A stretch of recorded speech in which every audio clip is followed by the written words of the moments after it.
दोस्तों, कभी कभी जिंदगी की सच्ची कहानियां इतनी डरावनी होती है कि सुनकर यकीन ही नहीं होता है कि ये हकीकत में भी हो सकता है। लेकिन आज की जो कहानी मैं आपको सुनाने जा रहा हूं वो पूरी तरह सच्ची है और हुई है गुजरात के अहमदाबाद शहर के फतेहबारी की गोकुल धाम सोसाइटी के एक छोटे से घर में। कहानी की शुरुआत होती है एक सब्जी वाले से, जो एक सोसाइटी में ठेला लगाकर सब्जी बेच रहा था। एक महिला आती है, सब्जी खरीदती है। सब्जी वाला मुस्कुराकर कहता है, दीदी अगर आपको कोई ऐतराज ना हो तो क्या मैं एक गिलास पानी पी सकता हूँ। महिला अपने घर जाती है और पानी लाकर दे देती है। सब्जी वाला पानी पीकर कहता है, बहन जी आपकी आदत बहुत अच्छी है।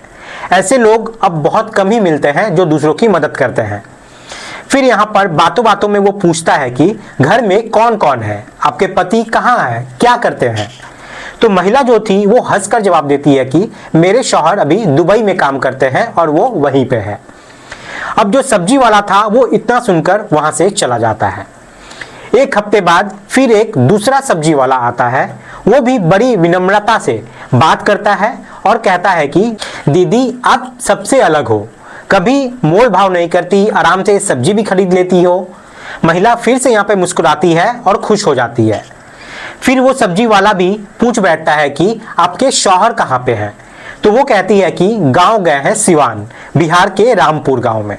अब मैं यहाँ पे आप लोगों को बता दूं कि ये जो दोनों सब्जी वाले थे ये असली में सब्जी वाले नहीं थे, वे थे क्राइम ब्रांच के ऑफिसर जो वेश बदल कर आए थे, क्योंकि इस महिला के पति का पिछले 14 महीनों से कोई अता पता नहीं था।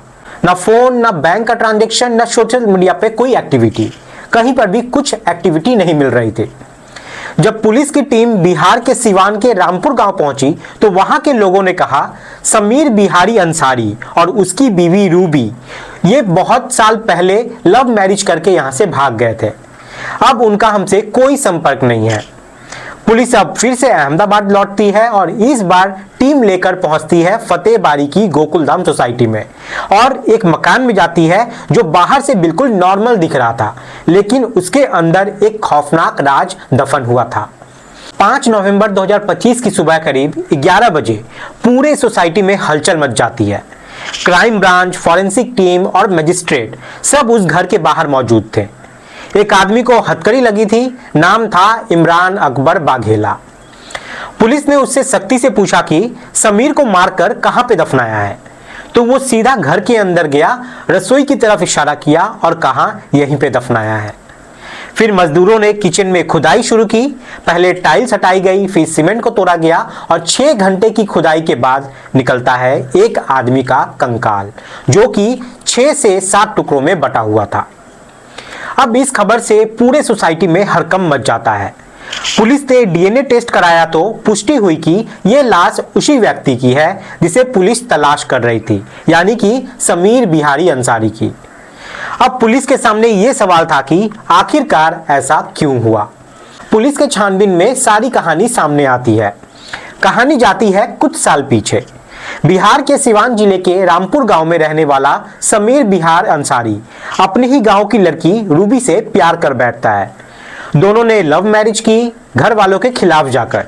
फिर शादी के बाद दोनों गांव छोड़कर गुजरात आ गए और अहमदाबाद में एक नई जिंदगी शुरू करने लगे। समीर राजमिस्त्री का काम करता था और वो मेहनती और सीधा साधा इंसान था। धीरे धीरे उसने एक छोटा सा घर लिया और अपनी पत्नी रूबी और 2 बच्चों के साथ खुशहाल जिंदगी जी रहा था। लेकिन वो कहते हैं ना कि वक्त हमेशा एक जैसा नहीं रहता। यहाँ भी वक्त के साथ सब कुछ बदलने लगा। रूबी की मुलाकात हुई एक पड़ोसी लड़के से, नाम था इमरान। धीरे धीरे दोनों के बीच दोस्ती हुई और फिर नजदीकियां बढ़ने लगी। अब जब समीर काम पर होता तो इमरान उसके घर आता जाता। एक दिन समीर के पड़ोसन ने समीर को चेताया कि जब तुम काम पर जाते हो तो तुम्हारे घर पे एक लड़का आता है।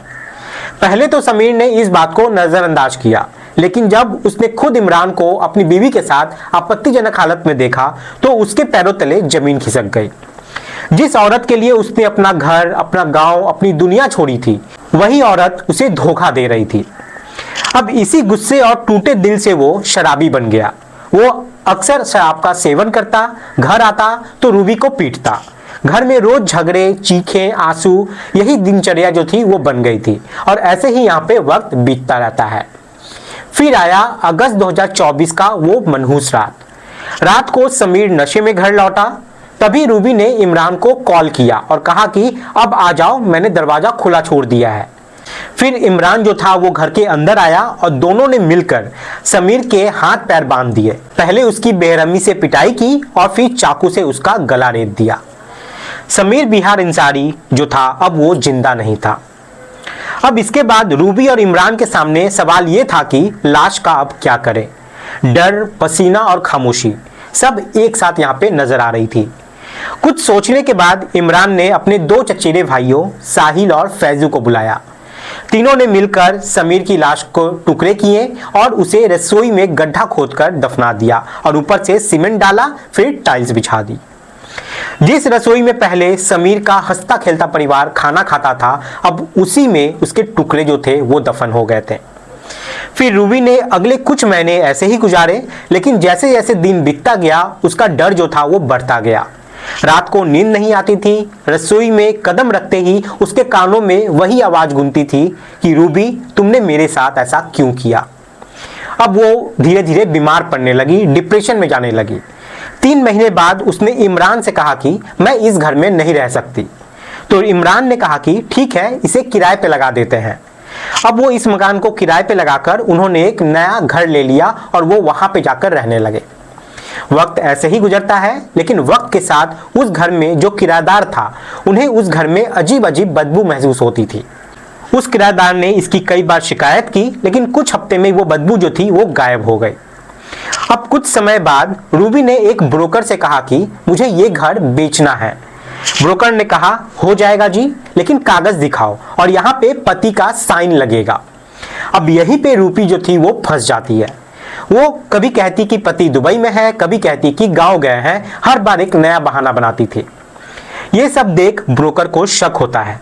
उसने बात पहुंचाई crime branch inspector JS Jadeja तक। पहले तो जडेजा साहब ने इसे हल्के में लिया, लेकिन जब मुखबिर ने कहा साहब मामला पक्का है, तो उन्होंने एक चाल चली। उन्होंने सिपाहियों को सब्जी वाला बनाकर भेजा और उसी वेश में वो सारी जानकारी वहां से इकट्ठा करते हैं। फिर पुलिस ने समीर के मोबाइल की CDR और बैंक स्टेटमेंट निकलवाई, तो पता चला कि 14 महीने से कोई एक्टिविटी यहाँ पे हुई ही नहीं है, ना कोई कॉल आया है, ना कोई ट्रांजैक्शन हुआ है। अब पुलिस को यहाँ पे शक होता है कि शायद समीर मर चुका है। अब पुलिस ने रूबी को हिरासत में लिया और सख्ती से पूछताछ की। पूछताछ के बाद खुला वो राज जो 14 महीने से जमीन के नीचे दफन था। रूबी ने कबूल किया कि हाँ, हमने मिलकर उसे मारा है और उसे रसोई में दफन किया है। पुलिस ने इमरान, साहिल, फैजू सभी को गिरफ्तार किया और उसी दिन खुदाई करवाकर निकाला गया समीर बिहार अंसारी का कंकाल। दोस्तों, अब सवाल ये है कि रूबी और समीर के यहाँ पे 2 बच्चे हैं जिनकी दुनिया सिर्फ उसकी माँ ही थी। अब वो कहाँ जाएंगे, जेल में अपनी माँ के साथ या फिर अनाथालय में। रूबी के एक गलत फैसले ने उसकी खुद की, उसके पति की और उसके 2 बच्चों की जिंदगी जो थी वो पूरी तरीके से बर्बाद कर दी थी।